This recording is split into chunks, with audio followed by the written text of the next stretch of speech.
Muchas gracias a todas y todos por continuar con nosotros.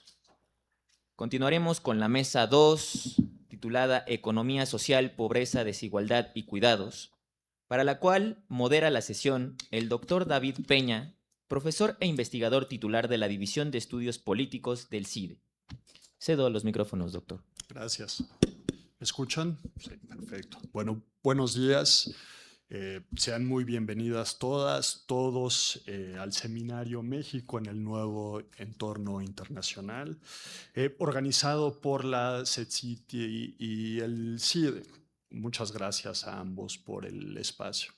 Ahora, parte del propósito de este seminario, al menos como lo entiendo yo, es invitarnos a pensar en cómo enfrentar los nuevos problemas y quizás cómo aprovechar las nuevas oportunidades que generan los muchos cambios recientes, cambios relacionados, digamos, a diversas formas de producción económica, mayores niveles de proteccionismo internacional, cambio climático, quizás el ascenso de la inteligencia artificial, etcétera, etcétera.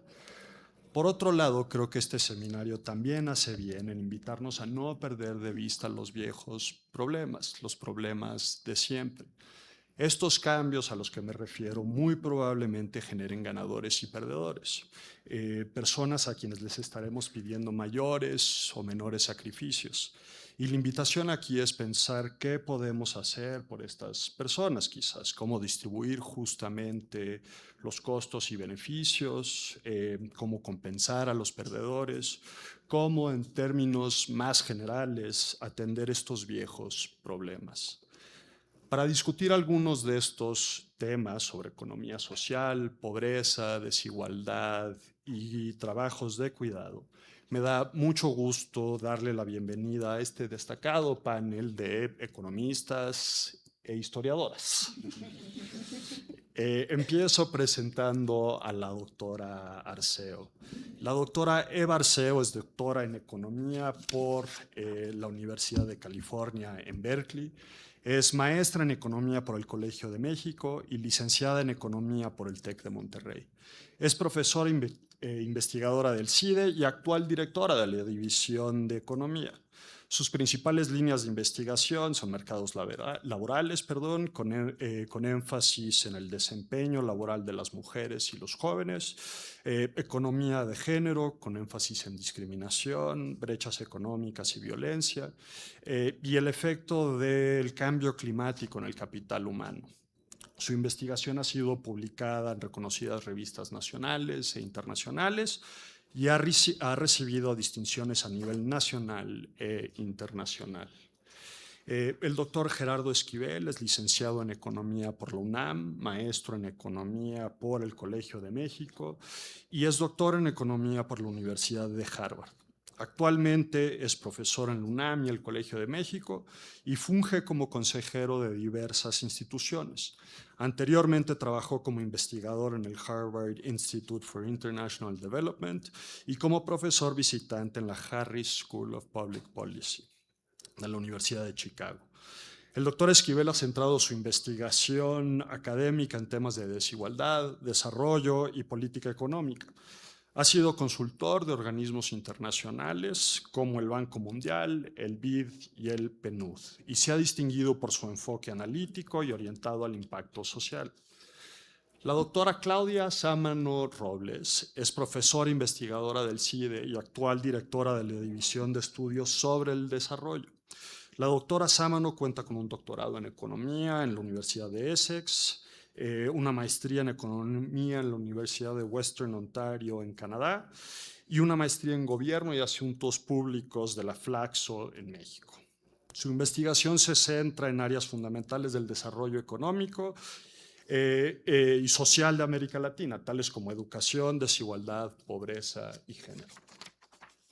Por último, la doctora Sara Hidalgo es profesora investigadora titular de la División de Historia del Centro de Investigación y Docencia Económicas, es licenciada en Relaciones Internacionales por el Colegio de México y doctora en América Latina por la Universidad, en Historia de América Latina, ¿qué dije?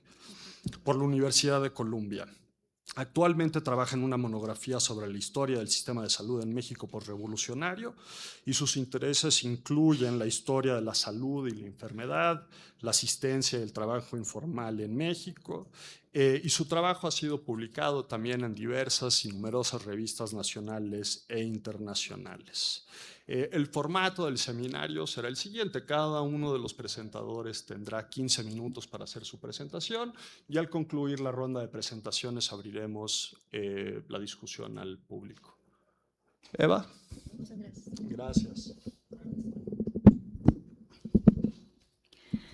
Bueno, muchas gracias a todos por estar acá. Gracias a los organizadores de este foro, que me parece muy importante, por la invitación para participar en él.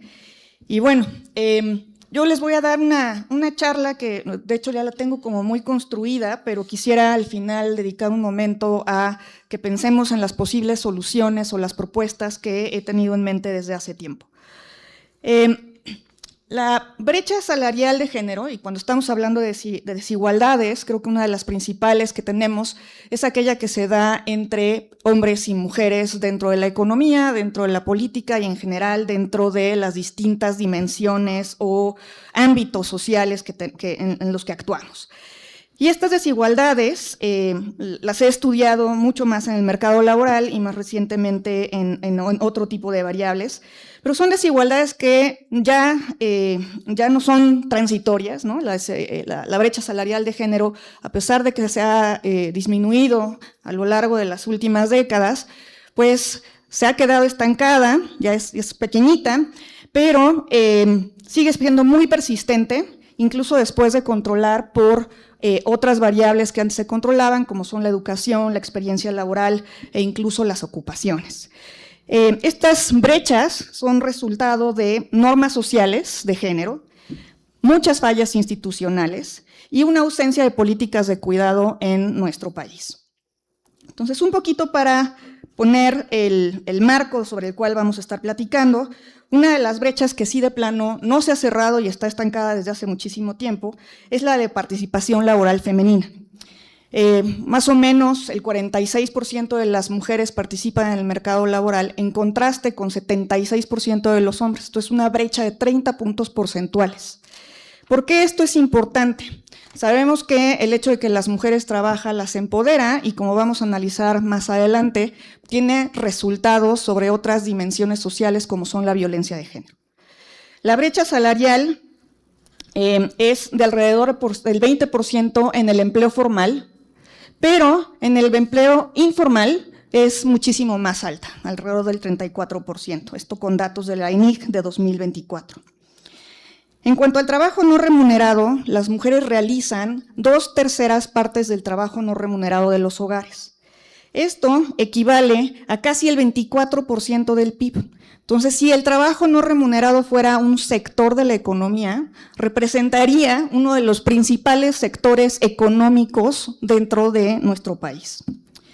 Si bien en algunas dimensiones, de acuerdo a este índice que hace el World Economic Forum sobre brechas de género, México ha ido avanzando en el tiempo y una de las brechas que se ha cerrado muy rápidamente fue la brecha política de género, ¿no? Ya tenemos representación paritaria en ambas cámaras, tenemos nuestra primera presidenta, pero una brecha que nos ha costado muchísimo cerrar es la brecha en igualdad económica. ¿Y a qué se debe esto? Principalmente a esta primera brecha que les mencioné acá arriba de la participación laboral femenina. Muy bien. En la agenda que he estado estudiando a lo largo de los últimos 15 años, una de las primeras cosas que estudié fue justo de dónde salía esta brecha. Y dado que ya no la podemos explicar a partir de brechas educacionales, de hecho ya muchas más mujeres o más mujeres asisten a la universidad que hombres, ¿no? Esto ya 51% de la matrícula son mujeres y el resto hombres. Y a nivel maestría, de hecho, hay más mujeres todavía, se rebasa ese 51%, creo que llega a 55%. Entonces ya no podemos explicar las brechas salariales como lo hacíamos antes, ¿no? Que las mujeres ganaban menos porque estaban menos educadas. Ahora esta brecha salarial queda en este residuo, de acuerdo a estos modelos econométricos que nosotros usamos, y en este residuo pues hay muchas cosas, ¿no? Pueden ser normas de género, pueden ser discriminación, puede ser cosas que no logré controlar, que involucran la productividad. Entonces, a partir de esos resultados, empecé a pensar en, bueno, vamos a averiguar ahora cuáles son las causales de todas estas brechas. Y la primera que empecé a analizar fue justo la discriminación. Entonces, lo que hice fue hacer un experimento en campo, donde envié más de 8,000 CVs ficticios respondiendo a anuncios de trabajo que estaban en línea, y ahí se encontró que las mujeres, en este experimento, enviamos CVs de hombres, CVs de mujeres, pero para cada uno de estos géneros variábamos una fotografía, porque desgraciadamente en este país todavía se incluyen fotografías en los CVs. Y lo que nos dimos cuenta es que, primer resultado fue muy sorprendente, le hablaban más a las mujeres, que eran mujeres jóvenes, que a los hombres. Pensábamos que nos iba a salir el resultado opuesto, pero ahorita les explico por qué. El segundo resultado importante es que el tono de piel era fundamental para que le hablaran a una mujer y no era el caso para los hombres.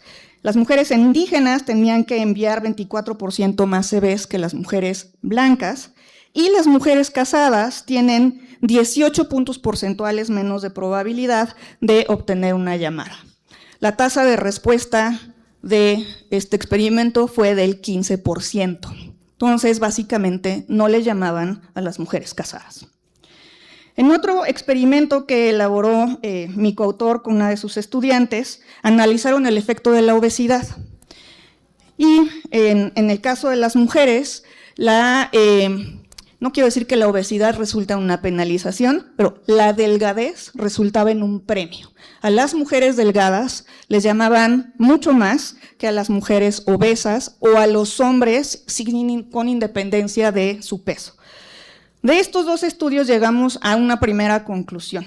Las características físicas de las mujeres son muy importantes para avanzar en un proceso de reclutamiento.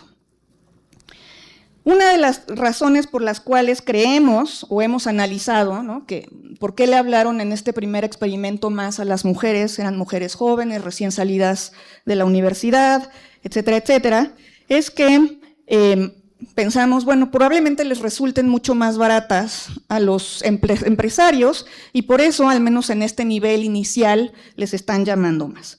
Y eso fue lo que corroboramos en dos estudios. El primero fue un experimento de negociación en el que pusimos a personas a negociar salarios con otras personas. En principio la negociación era anónima, después les dimos una fotografía de con quién estaban negociando y después los pusimos a negociar cara a cara.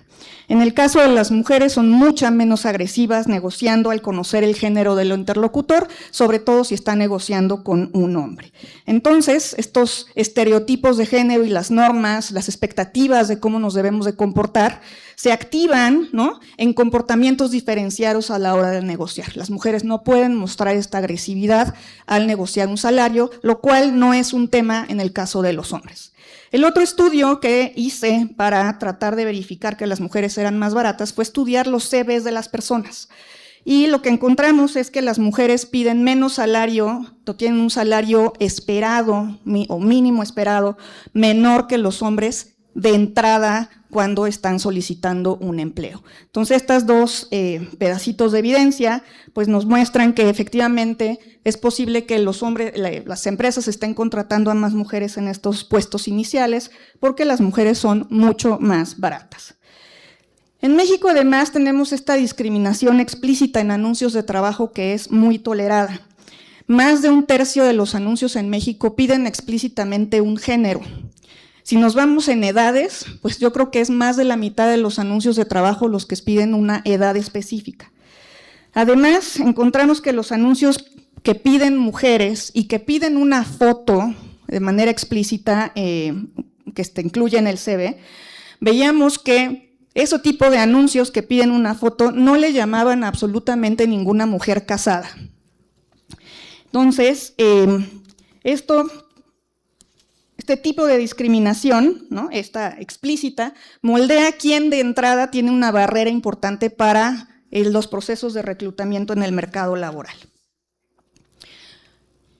El elefante en la sala siempre es la maternidad, ¿no?, y los roles de género.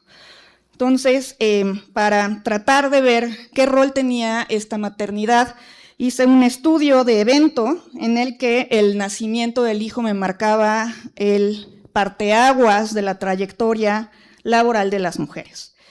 Entonces, en este artículo que publiqué en enero de este año, vemos cómo el nacimiento reorganiza el tiempo al interior del hogar, el tiempo trabajado. La participación laboral de las madres cae desde el tercer mes de embarazo. Esto es, no necesitamos tener un hijo para saber que la participación empieza a caer, posiblemente por un issue, puede ser un issue de salud, ¿no?, que queremos cuidar un poco más la salud, pero también puede ser esta idea de que, bueno, ya vas a ser mamá, cuídate, ya no puedes ir a trabajar, o ya no se ve bien que sigas trabajando una vez que te embarazas. En los padres no vemos absolutamente ningún efecto. Las mujeres aumentan más de 9 semanas de trabajo no remunerado relativo a los padres una vez que nace el hijo. La brecha antes de eso es de alrededor de 15 horas. Por lo tanto, el nacimiento del hijo abre todavía más la brecha entre el tiempo no remunerado dedicado por madres y padres.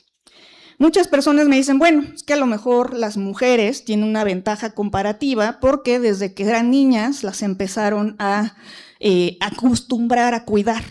Y esto es cierto, las niñas en el hogar absorben mucho más carga cuando nacen sus hermanos. Y esto refuerza esta reproducción intergeneracional de roles de género. También me han mencionado mucho el clásico o típico argumento de que esto puede ser mera biología, que las mujeres se tienen que recuperar del parto, de la cesárea, tienen que lactar y demás.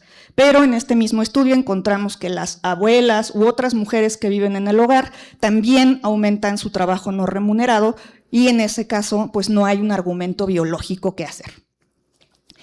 En el caso de estas mujeres que están dentro del hogar donde ha nacido un niño, que no son la madre, vimos que atenúan mucho el impacto del trabajo no remunerado de los hijos en los padres, pero la carga total femenina de trabajo no remunerado en el hogar se acaba amplificando. Los padres con otra mujer en casa reducen el 43% de este trabajo adicional que les había traído el nacimiento de sus hijos. En el caso de las mujeres se reduce en 30%. Este hallazgo identifica que las normas de género al interior del hogar son un mecanismo de reproducción de la desigualdad y no solo se trata de las instituciones del mercado. Estas normas de género se traducen al final en estereotipos, ¿no? Tenemos una expectativa de cómo se deben de comportar los hombres y cómo se deben de comportar las mujeres. Si la norma es que debemos ser madres, entonces se espera que una madre cuide, una madre proteja, una madre sea amable y demás. Entonces, dado que no tengo datos para empresas privadas o públicas, me dediqué a analizar el rol de estos estereotipos en la academia donde sí hay datos. ¿Qué encontré? En las evaluaciones docentes analicé más de 600,000 evaluaciones de misprofesores.com. En este caso encontramos que las profesoras recibían calificaciones mucho más bajas en los rubros de ayuda y claridad en sus clases. Los estudiantes, en los comentarios que dejan en mis profesores, se referían a ellas más como maestra o por su nombre propio, y en el caso de los hombres se referían a ellos como doctor, licenciado o ingeniero. Las palabras de servicio favorecen mucho a las mujeres. ¿Qué me refiero con servicio? Nos da puntos, tenemos mucha asistencia, nos da buenas asesorías, se puede platicar con ella, es buena gente, es muy cordial, etc. Las palabras de exigencia y conocimiento en estos comentarios acababan perjudicándolos. ¿Qué pasaba en el caso de los profesores? Las palabras de exigencia y conocimiento los favorecen en la calificación, mientras que ser un profesor barco que ayude y dé puntos reduce su calificación. Es un efecto totalmente asimétrico, donde vemos que se evalúa muchísimo más la personalidad de las mujeres y sus conocimientos y experiencia o expertise las acaban perjudicando injustamente. En cuanto a evaluaciones académicas, tuvimos acceso a datos de las becas de posgrado, para estudios de posgrado en el extranjero del anterior CONACYT. En estos comités que se asignan, en los que evalúan, se asignan básicamente de manera aleatoria, así que teníamos diversas composiciones de género entre los evaluadores. Lo que queríamos analizar era qué ocurría cuando había una mujer en estas evaluaciones, si ayudaba o no ayudaba a las solicitantes de estas becas. Y lo que encontramos es que de hecho las evaluadoras mujeres asignaban alrededor de 0.12, 0.13 desviaciones estándar más de calificación a los solicitantes hombres y evaluaban más duramente a las mujeres, especialmente en medicina. ¿Qué quiere decir esto? Los estereotipos no solo son de los varones, también las mujeres somos muy susceptibles de estos estereotipos y puede que haya una especie de efecto de abeja reina, así se le llama en sociología, en la actitud que tienen las mujeres hacia otras mujeres. En el análisis de los cuestionarios que tenemos que responder cuando evaluábamos para estas becas, corroboramos que existen también muchos estereotipos, aquellas características que están relacionadas de nuevo con el servicio o la personalidad de los solicitantes favorecían a las mujeres, mientras que las que valoraban el conocimiento o capacidades de los solicitantes favorecían a los hombres. En una cruel resultado que encontramos fue que incluso en el historial académico salían mejor evaluados los hombres cuando las mujeres tenían mucho mejor promedio en el último grado. Todos estos estereotipos son muy internalizados. Las evaluadoras están penalizando a las solicitantes mujeres porque han internalizado también estereotipos de género en su campo. Añadir a más mujeres a estos comités no es suficiente si no se abordan las normas de género que dan forma a estos criterios de evaluación. ¿Qué tiene esto? Tiene implicaciones directas para los sistemas de evaluación académica y promoción en ciencia y tecnología. Tristemente, el rol de las mujeres ahí no fue el que deseaba encontrar. ¿Qué implicaciones tiene todo esto?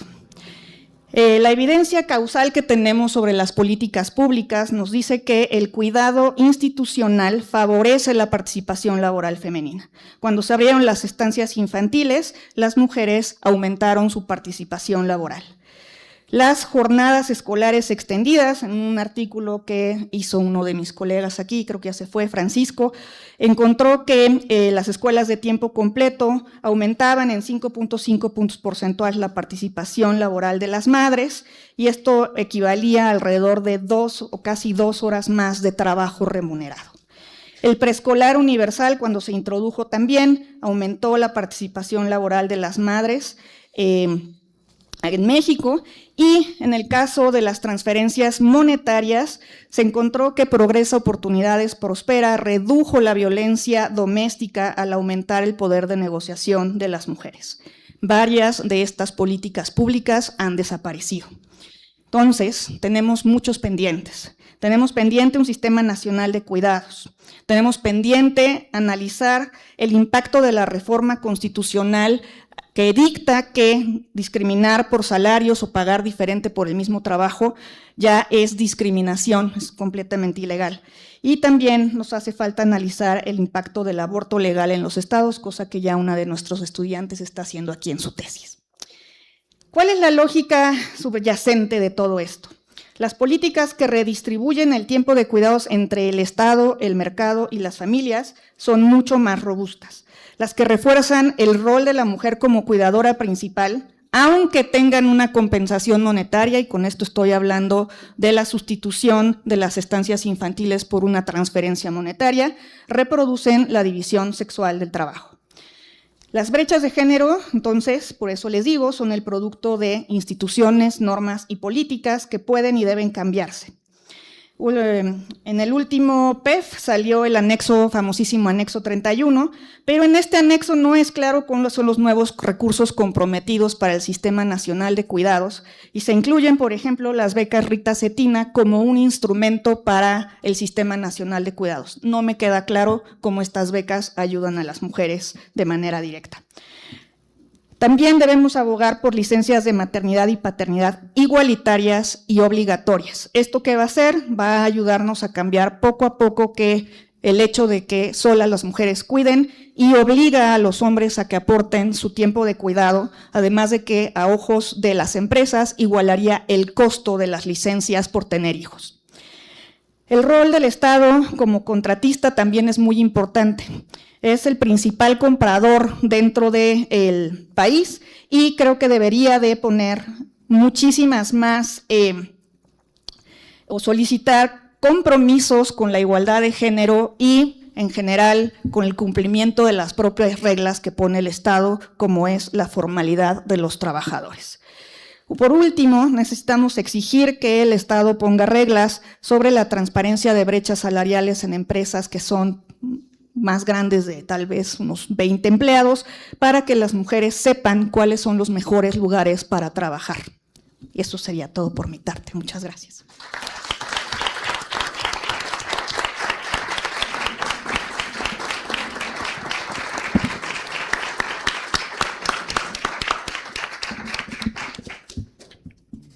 Muchas gracias. Me da mucho gusto darle ahora la palabra a Gerardo Esquivel. Gerardo. Bueno, en primer lugar, agradezco enormemente la invitación a participar en este seminario, que me parece muy importante en términos de los temas que se están planteando y lo que se está discutiendo. Siempre es un gusto venir al CIDE. Es una institución que además fue crucial en mi formación académica desde que estudiaba con los reportes aquellos de economía mexicana que hacía Jaime Ross y Pepe Casar, por ejemplo. Pero por muchas otras razones es una institución a la cual le tengo muchísimo aprecio. Y es un gusto entonces estar aquí con ustedes, además en compañía de un panel tan distinguido. Las tres ponentes que me acompañan el día de hoy tienen en común que en algún momento sufrieron mis clases en la UNAM y o en el Colmex. Entonces, y bueno, pues voy a hablar yo en este caso. Me pidieron que hablara del tema, pues como suele suceder cada vez que uno viene a Santa Fe, desde Amarte Duele, de temas de pobreza y desigualdad. Entonces voy a hablar, digo, pues que no, ustedes saben a qué me refiero. Entonces voy el título de mi presentación es Políticas Públicas y Reducción de la Pobreza en México 2018-2024. Es básicamente la síntesis de un estudio que recién terminé para la CEPAL. Es una síntesis, les digo, es algo que apenas empezará a circular. Entonces, parto muy rápidamente de dónde venimos, un poco para tener en contexto. Esta es la evolución de la pobreza por ingresos. Lo pongo el inicio del 92, que es la primera medición oficial que tenemos, y luego el cierre de los siguientes de cada una de las siguientes administraciones, 2000, 2006, 2012 y 2018, pobreza total y pobreza por ingresos. Nada más para recordar un poco el poco avance que se ha tenido, que se tuvo hasta el 18 en términos de reducción de la pobreza y la pobreza extrema. Las moradas pobreza total, naranjas pobreza extrema. Después de un avance que ocurrió entre 2000 y 2006, se revirtió entre 2006 y 2018 básicamente, de tal manera que terminamos básicamente con los mismos niveles de pobreza por ingresos que teníamos en el 92.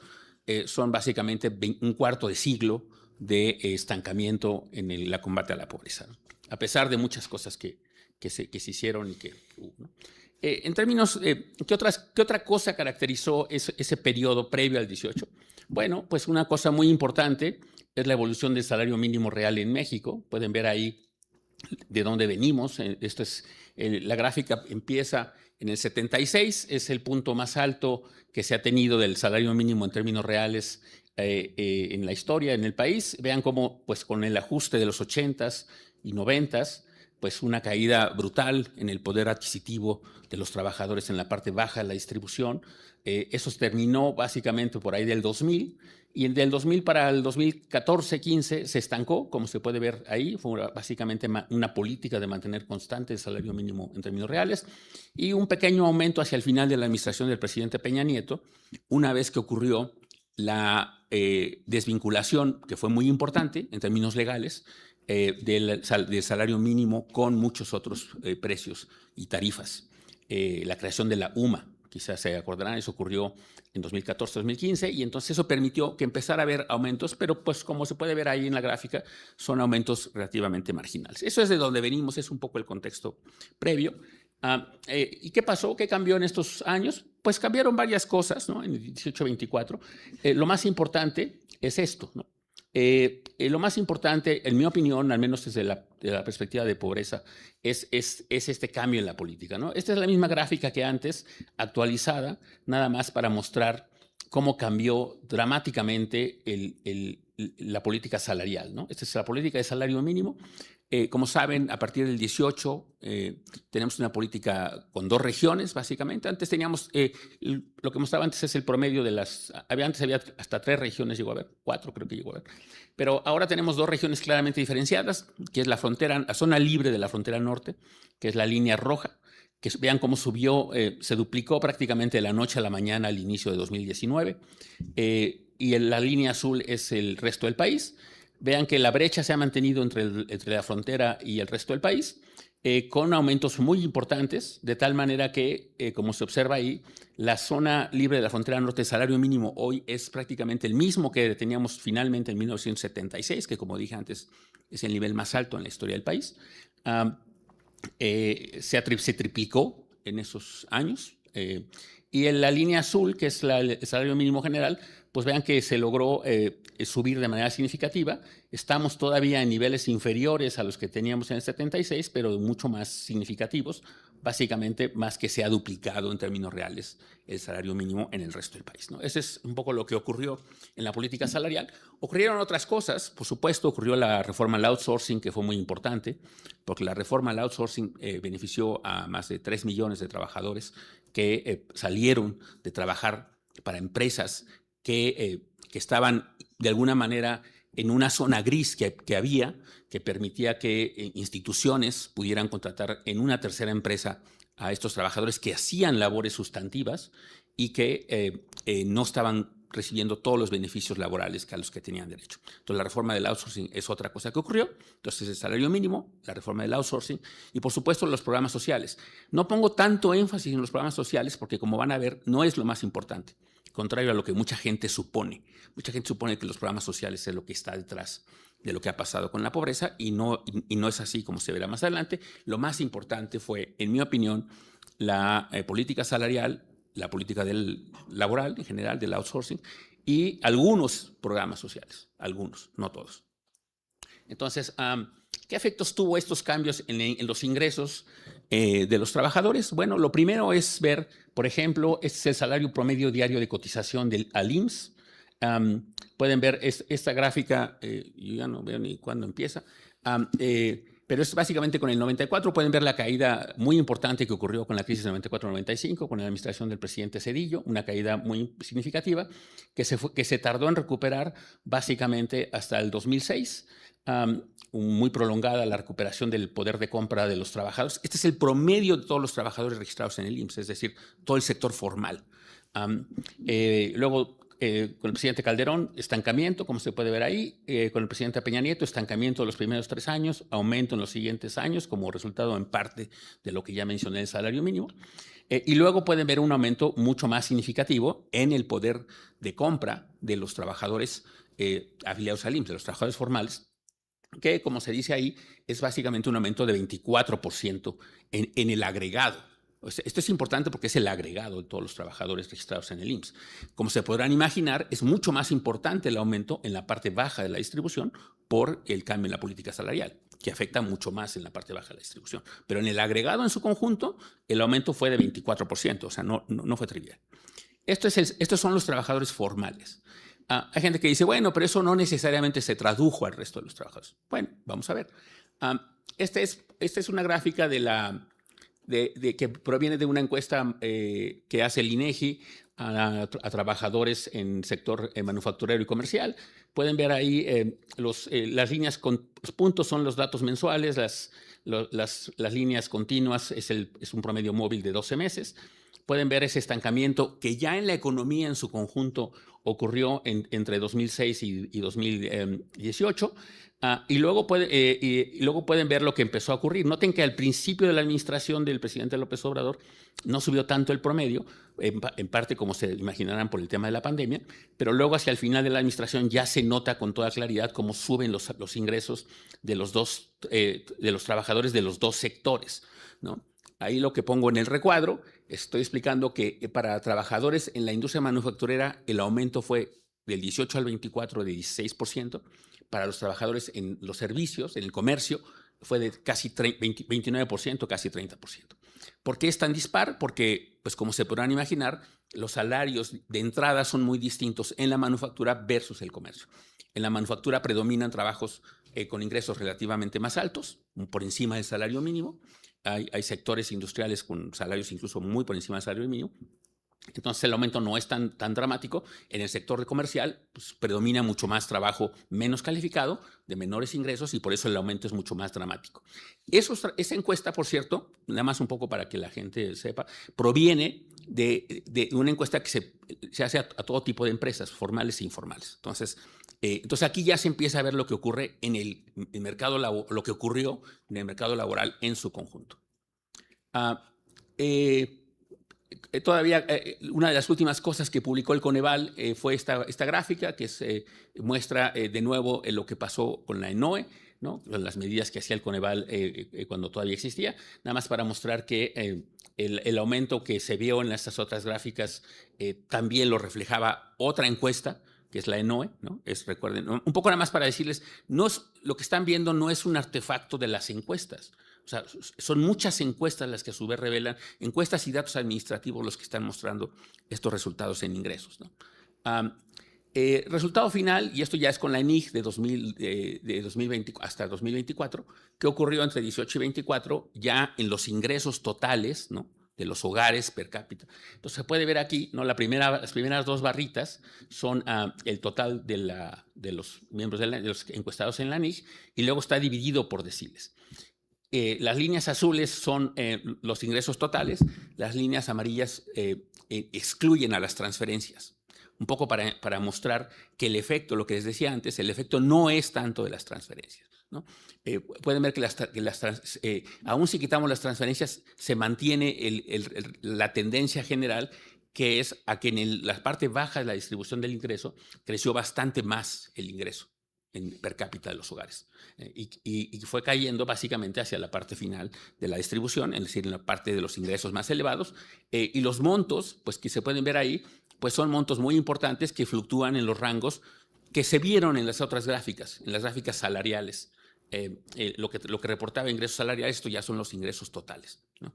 Eso es para insistir en el hecho que muy pocas veces, que no todo el mundo comprende, que es el hecho de que el grueso de los ingresos de los hogares, a pesar de todo, sigue siendo ingreso laboral. Entonces, lo que pasa con los ingresos laborales se ve reflejado en el ingreso de los hogares predominantemente. Las transferencias ayudan, pero siguen siendo un componente minoritario de eso, muy minoritario. ¿Qué efectos hubo en pobreza? ¿No? Ya pasamos a eso. Bueno, esta es una gráfica que quizá todo el mundo ha visto. Es lo que pasó con la pobreza por ingresos desde el 92 hasta 2018 y luego lo que pasó en los últimos 6 años. Pueden ver un pequeño aumento entre 18 y 20, resultado, como se podrán imaginar, de la pandemia, y luego un ajuste a la baja. Estamos entonces estos en el 24 con los niveles más bajos de pobreza oficial que tenemos registro desde el 92, que es cuando empezamos a hacerlo de manera oficial. Esta es la pobreza por ingreso solamente, la que solo contempla los ingresos de los hogares, y pueden ver cómo pasamos del 18 al 24 en una cosa que ahí están en los datos. Pasamos de tener a 1 de cada 2 mexicanos en situación de pobreza en el 18 a tener más o menos a 1 de cada 3 en 2024. Es una reducción de ese tamaño, estamos hablando, ¿no? En la pobreza por ingresos, ahorita lo voy a mostrar, la cantidad de gente que salió de acuerdo a esta medida, ¿no?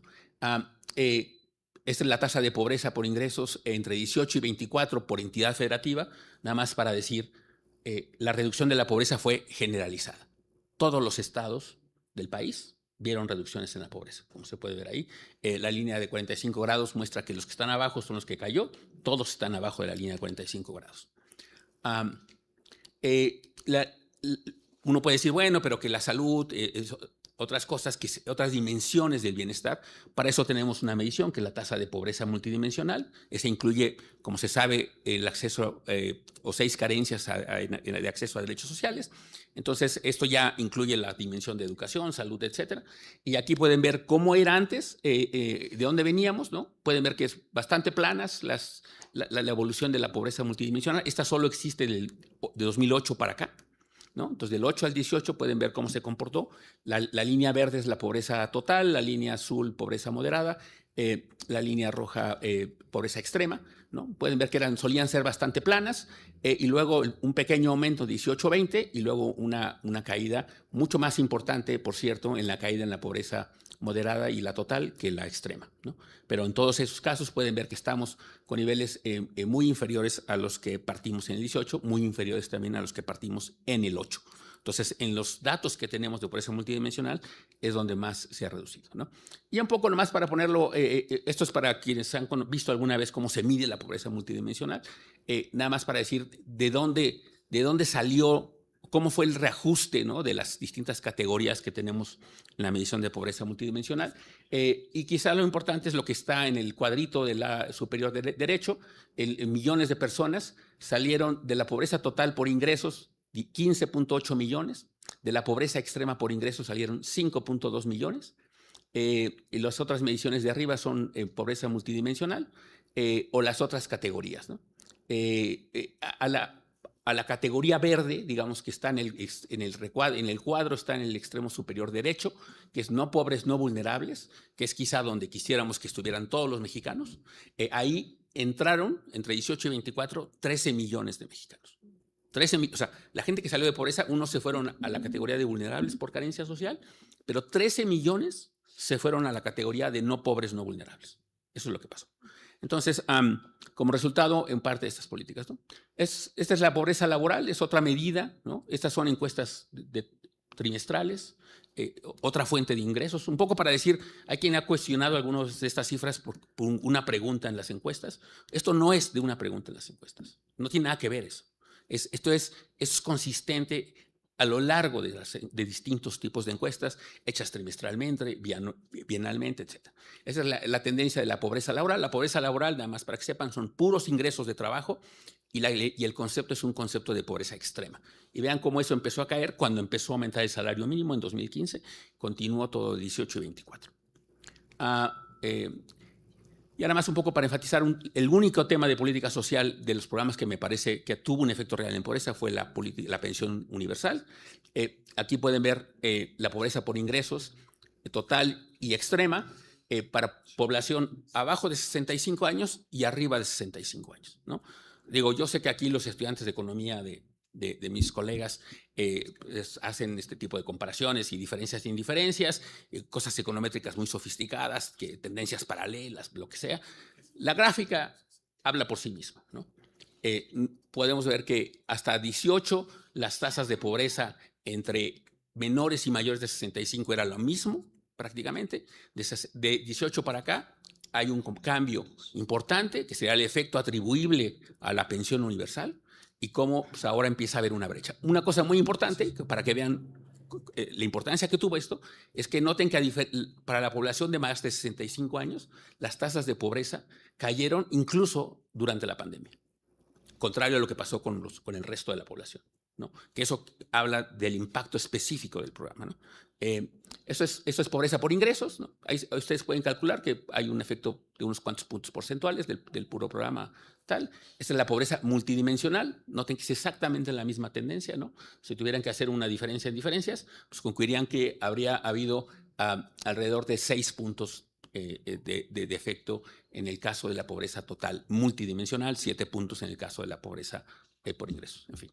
Ya nada más un poco para concluir, mucha gente dice, bueno, pero es que, ¿cómo pudo haber ocurrido esto en un contexto de estancamiento económico? Porque, como se sabe, el periodo de 18 al 24 fue un bajo crecimiento, 0.8% promedio anual de crecimiento en términos totales, básicamente cero en términos per cápita.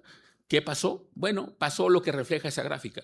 Esa gráfica es la distribución funcional del factorial del ingreso, la distribución entre lo que va el ingreso, cómo se distribuye a los trabajadores, qué parte va remuneración al trabajo, qué parte va remuneración al capital. Lo que tuvimos fue un cambio en esa composición, un cambio en donde se transfirió recursos que antes iban a pagos al capital, ahora se hacen hacia el trabajo, que es resultado del cambio, como dije antes, en la política laboral, ¿no? Eso es lo que ocurrió entre 18 y 24. Ayer estuve en una mesa con un conocido académico, exacadémico del CIDE, por cierto, que decía que entre 18 y 24 habíamos salido de Guatemala para entrar a Guatepeor. Yo lo que digo es, en todo caso, salimos de un México con crecimiento bajo, pero excluyente, a un México con un estancamiento, pero que fue distribuidor. O sea, a un crecimiento bajo, pero incluyente. Eso es lo que tuvimos entre 18 y 24. Los retos hacia adelante es que esto no se va a poder replicar, ¿no? Tan fácilmente, porque ya los beneficios de esas políticas ya ocurrieron, pero tenemos muchos retos todavía, la magnitud de la pobreza todavía es muy elevada, y la cuestión es cómo vamos a hacer hacia adelante, porque no vamos a poder crecer, no vamos a poder reducir la pobreza sin crecer. Entonces los retos son distintos y eso creo que es el gran reto que vamos a enfrentar como país para poder seguir avanzando en esta reducción de la pobreza y en esta mayor inclusión de los beneficios aunque sea escaso crecimiento, pero que esperamos que tarde o temprano podamos transitar hacia una situación de mayor crecimiento con distribución. Con eso termino. Muchas gracias.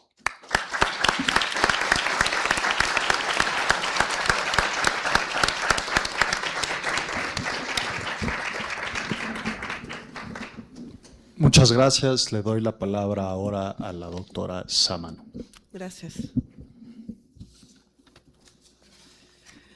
Muchas gracias. Es un gusto participar en esta mesa, en este seminario México en el nuevo entorno internacional, junto a mis colegas Eva Arceo, Sara Hidalgo, David Peña y el profesor Gerardo Esquivel. También para mí es un honor y me da mucha alegría estar frente a la comunidad del CIDE. Agradezco la invitación y la organización por parte de las autoridades de la Secretaría de Ciencia, Humanidades, Tecnología e Innovación en este seminario tan relevante y necesario para la comunidad, una institución, la comunidad del CIDE, una institución pública que desde la investigación contribuye al análisis de los principales retos del desarrollo en México. Mi participación se va a centrar en torno al problema de la desigualdad y los cuidados que ya mi colega Eva Arceo, el profesor Gerardo Esquivel también mencionaron. En los últimos años, como ya vimos, en México ha logrado avances muy significativos en la reducción de la pobreza. El fortalecimiento del salario mínimo, las transferencias directas han tenido efectos positivos en los ingresos de los hogares, particularmente en los sectores más vulnerables. Al mismo tiempo, la evidencia sugiere que estos logros conviven con otros retos estructurales que requieren una mirada más integral.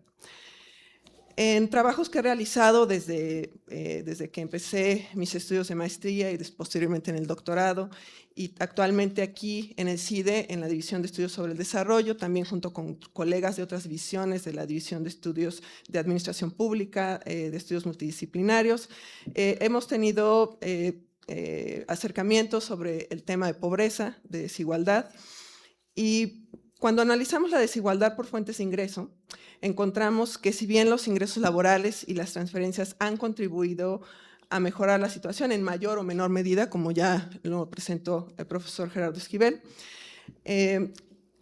han mejorado a mejorar la situación de los hogares y son fuentes que contribuyen a la disminución de la desigualdad de ingresos. Existen fuentes de ingreso más concentradas, particularmente las rentas de la propiedad. Estas continúan teniendo un peso importante en la reproducción de la desigualdad.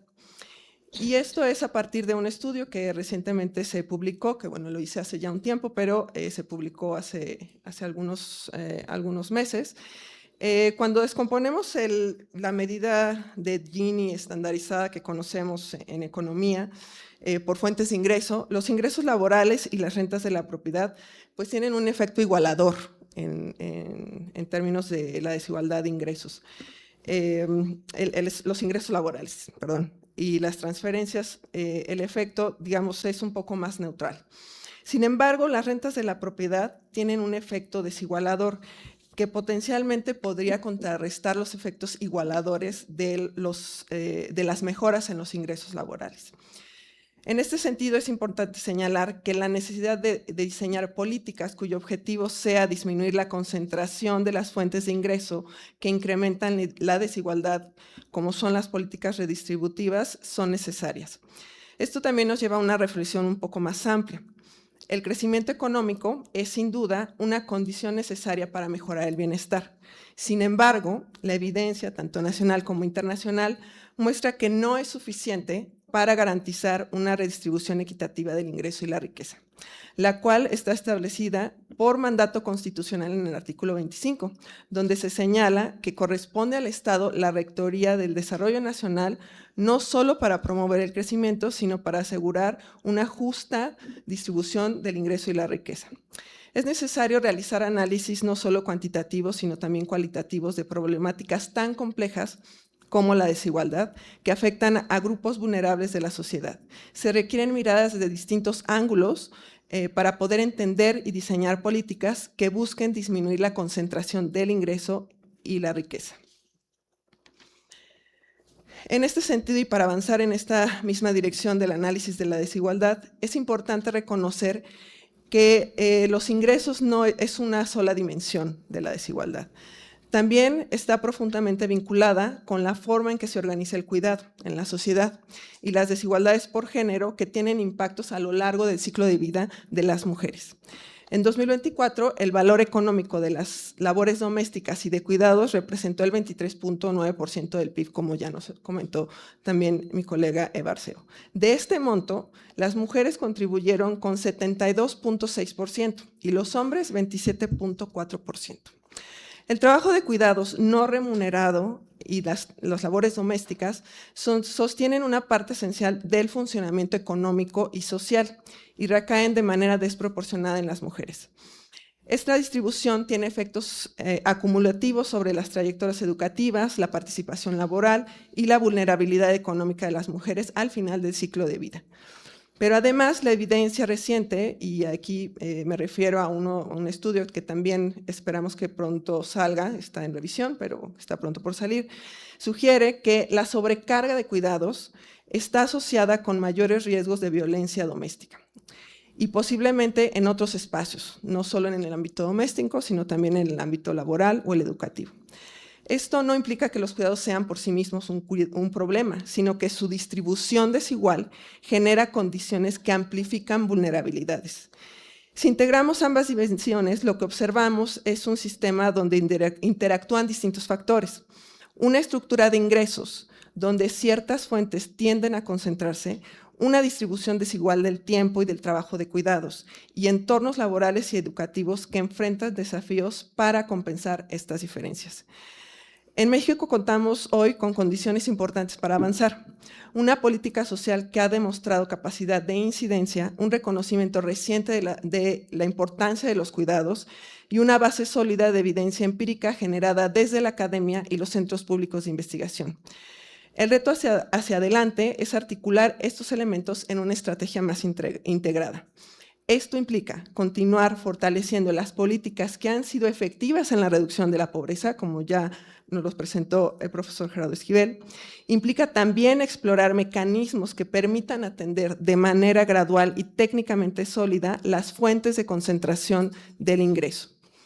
Y de manera muy importante, implica avanzar en la construcción de una agenda de cuidados que reconozca que es un trabajo y su relevancia en el desarrollo. México ha demostrado que podemos avanzar en la reducción de la pobreza, también ha avanzado en visibilizar la importancia de los cuidados. Es necesario asignar recursos al Sistema Nacional de Cuidados para que éste realmente sea efectivo y pueda desempeñarse de la mejor manera. Es importante consolidar estos avances bajo una visión más integral del desarrollo. una visión en la que el crecimiento económico, la redistribución y la organización del cuidado formen parte de una misma estrategia. Muchas gracias.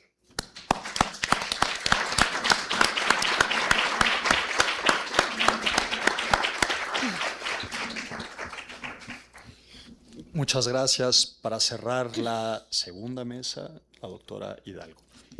Bueno, pues yo también quiero comenzar por agradecer a la directora del CIDE, a la CECITI por organizar este evento que realmente ha sido muy estimulante y por supuesto a mis colegas en esta mesa.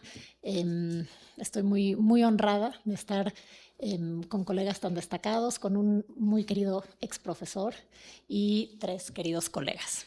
Bueno, como decía mi colega David Peña al comenzar esta mesa, muchos han estado hablando del futuro, pero también nos toca hablar de los viejos problemas y yo creo que yo voy a hablar de uno de ellos, uno de nuestros problemas más viejos, que es el que, al que he dedicado gran parte de mi investigación, que es sobre todo el derecho a la salud.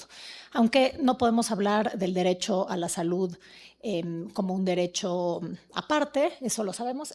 ¿Cómo le hago para moverle? Porque, bueno, como sabemos, pues lo que tenemos es un sistema fragmentado de muchos derechos, no solo el de la salud es uno de ellos, pero por supuesto también derechos de seguridad económica, como son las pensiones, cuidados, de los que han hablado Eva y Claudia, en función del empleo. Entonces, bueno, lo que tengo aquí es básicamente lo que todos sabemos. Tenemos un sistema de seguridad social contributiva con varios subsistemas, pero el principal, el IMSS, para trabajadores formales, que más o menos cubre 50% de la población, con financiamiento y gobernanza tripartita, y ahorita voy a decir por qué esto me parece muy importante, y un catálogo integral de derechos, salud, pensiones, seguro de vida, recreación, incapacidad, discapacidad y cuidados de primera infancia. Y por el otro lado tenemos al 50% de la población que está en informalidad, sin empleo formal y que o no tienen simplemente acceso a estos derechos o tienen acceso a estos derechos por una multiplicidad de instituciones y programas que además han sido muy inestables, que como hemos visto a lo largo de la historia se pueden crear y desmantelar con mucha facilidad o con mayor facilidad que los de seguridad social, que son pues derechos constitucionales adquiridos y además donde participan que son negociaciones sectoriales y donde participan los propios beneficiarios en su gobernanza. En cambio, en estos, pues los beneficiarios no participan en su gobernanza. Esto los hace mucho más fácil, obviamente, de desarticular, de simplemente eliminar, de cambiar. Es un acceso más discrecional, variable en términos de estado, bueno, geografía, recursos, género, también como no sé si me voy a poder meter mucho en eso, y generalmente de una calidad inferior, menos infraestructura, menos recursos humanos para proveer estos servicios. Y creo que por mucho tiempo lo que yo voy a hablar, y lo voy a hablar desde una perspectiva más histórica, primero quiero decir 2 cosas, ¿no? La primera, y a veces a los historiadores nos toca hacer esto en vez de dar soluciones, que es lo que la gente quiere escuchar, es decir, que no tenía que ser así, y voy a dedicar parte de mi presentación a hablar de eso. Y la segunda, porque se habla mucho de la Constitución, de la Constitución del 17 como la raíz de esta fragmentación, y un poquito yo voy a decir, no, fueron decisiones políticas después, y eso quizás podría ser más fácil revertir curso, no sé, ya le tocará a las autoridades, pero la segunda es que creo que también esta perspectiva histórica, parte de lo que nos muestra es que creo que fue muy tarde en la historia la consolidación de este sistema fragmentado, que las autoridades creo que tomaron en serio que este sistema va a seguir fragmentado, o sea, ya es lo que tenemos, y creo que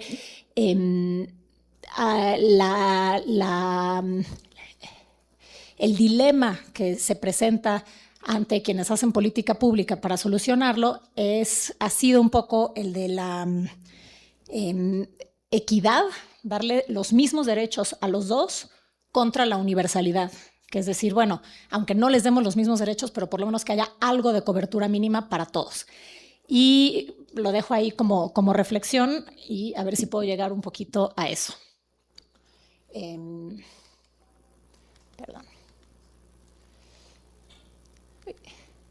Entonces, bueno, como les decía, en la parte de no tenía que ser así, mucha gente siempre culpa al artículo 123, que es el que da protección laboral, y que claro que el artículo 123, pues desde un principio prometió muchas cosas. Es un artículo que es increíble que esté en una constitución, un artículo así debería ser realmente legislación secundaria, pero está en nuestra constitución, daba 8 horas, una jornada laboral de 8 horas, salario mínimo, seguridad en el trabajo y algunos derechos en torno al acceso a la salud. Lo más importante es que los patrones debían pagar por las enfermedades profesionales y los accidentes laborales. Por el otro lado, la Constitución también hacía a la salud pública federalizó la salud pública en el artículo 73, y esto le dio al Estado gran capacidad de actuar en materia de salud pública, pero sobre todo en salud colectiva, campañas de vacunación, reacción a epidemias, y esto lo hacía el Departamento de Salubridad, que por primera vez tuvo jurisdicción nacional, porque en el siglo XIX trataron muchas veces, no pudieron. Pero bueno, como les dije, el énfasis fue en la prevención colectiva, en la salud colectiva, y no en el acceso a la salud, digamos, individualizado o curativo, si le queremos decir.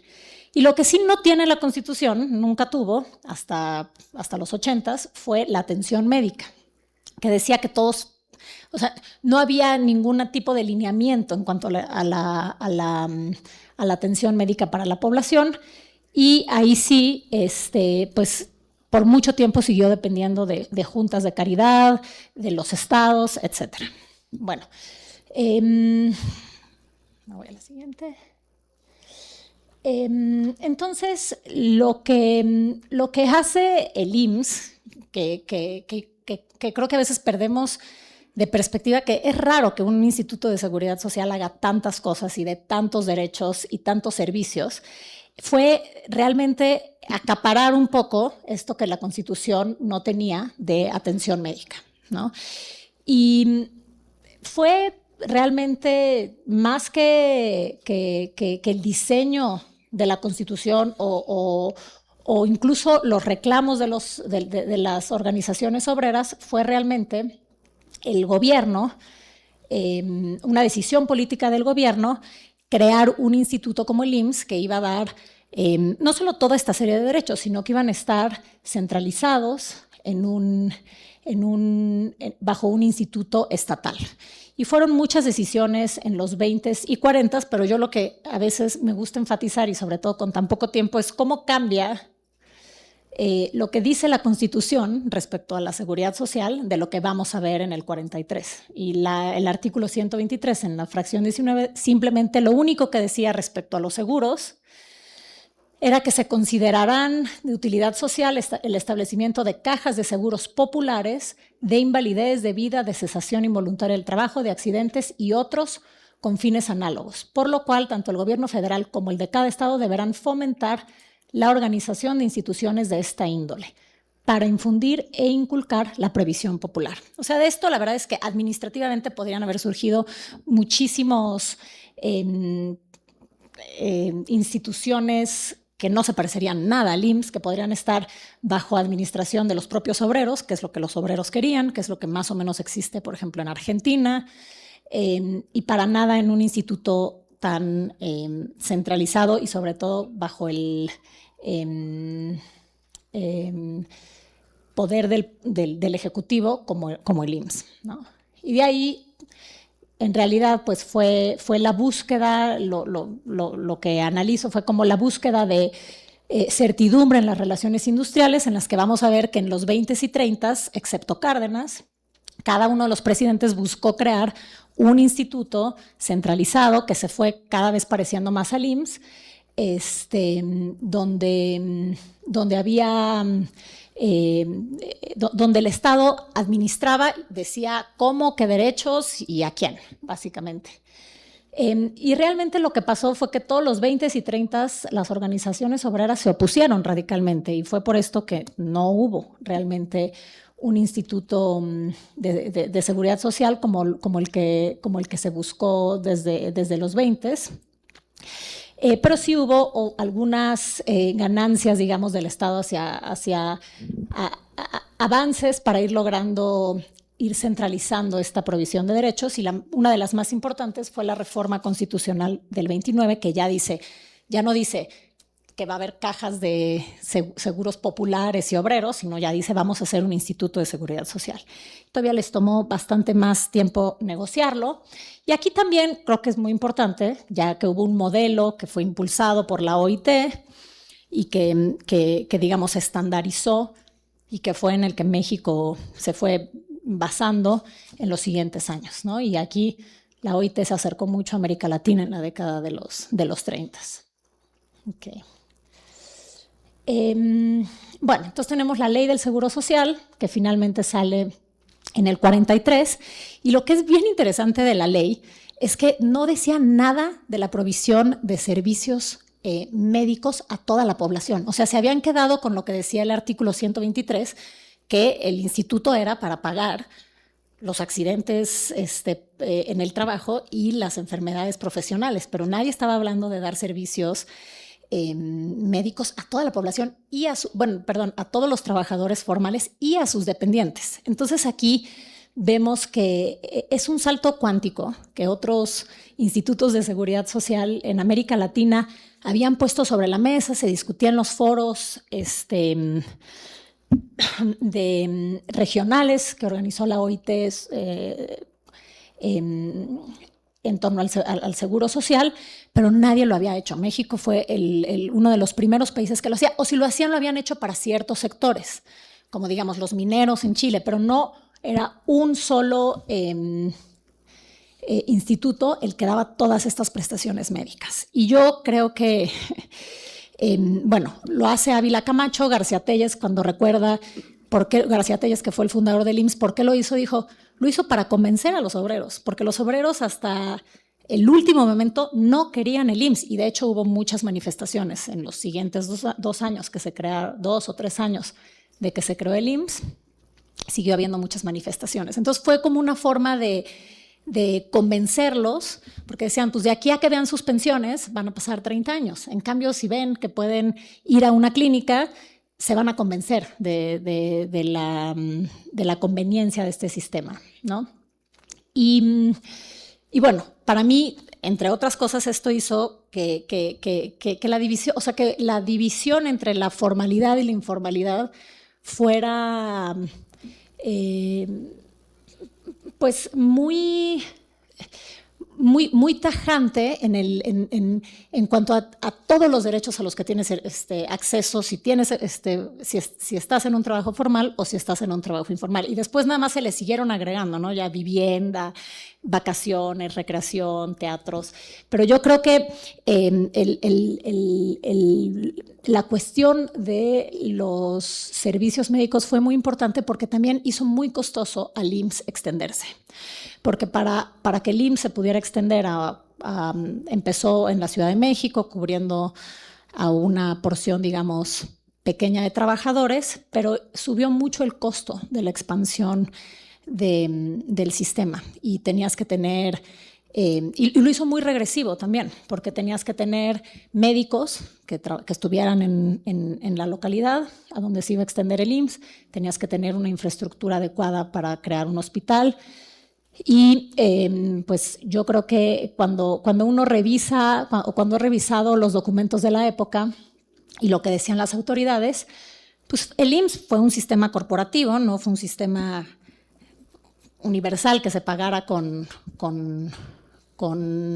el dinero de impuestos generales, pero siempre tenía aspiraciones de universalidad. Y por los primeros 30 años incluso, seguían hablando de que se iba a expandir a cada rincón, y yo les tomo la palabra. O sea, creo que muchos sí lo creyeron en ese momento. Había también mucha, creo, mucho optimismo respecto a cómo el país iba a cambiar y se iba a industrializar y se iba a volver un país básicamente de trabajadores asalariados, que es la premisa de un sistema como el IMSS, en sectores dinámicos y lo que decían en esa época modernos.